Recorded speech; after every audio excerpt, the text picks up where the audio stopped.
Steve says, don't hate the player. Change the game.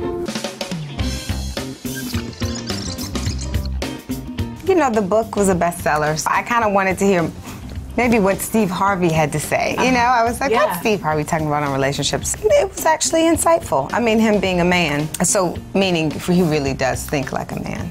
So a lot of the things that he talks about in the book, I had already kind of picked up through a lot of trial and error and money spent and heartache and so at this point in my life, a lot, you know, I've already picked up a lot of these lessons, but it's a great reminder because even though you know what to do and what's right, you don't do it because it's not always romantic. Look, you make 6 figures. Does he have to? Yes. You own your own home.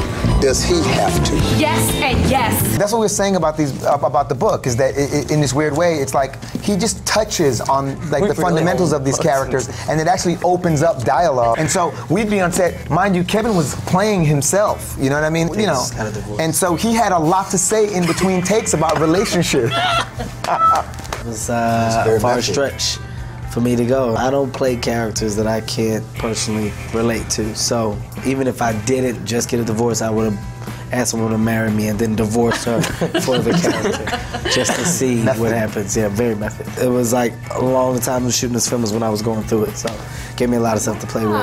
What do you call the 3 rings of marriage? No clue. The engagement ring, the wedding ring, and the suffering. I think as actors, you always have to find something in common with your character. I've dated the girl who was the dreamer, who had problems executing her ambitions. So that's what I used. If you're full of crap, then that's what you'll get.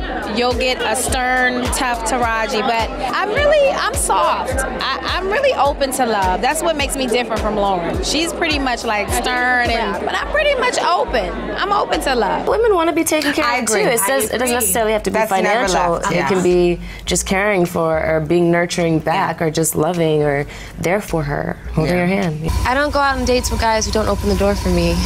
Really? Really. Seriously? Yes. Oh, man.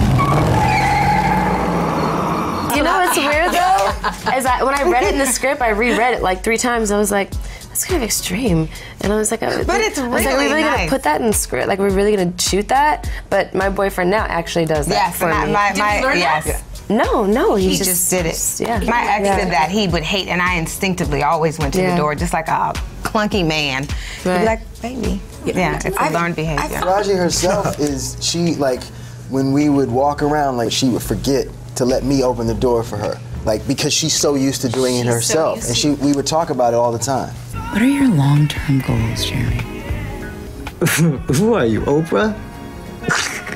You're funny.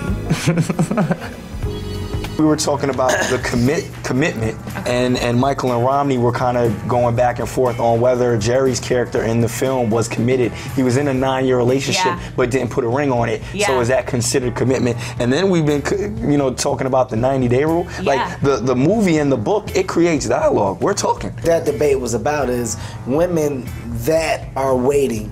It should have nothing to do with a man. It should have to do with self-healing, self-evaluation, and because of these mistakes I made, I don't want to do it anymore, so I'm going to do this. That makes sense. Exactly. We were talking about the woman. Yeah, it's better to have sex with somebody that you know, and you're not just waiting on having sex. You want to know the person that you're being with. But what happens when you wait that long and then you get there and the sex is horrible? Nah, it sucked. You wasted 90 days.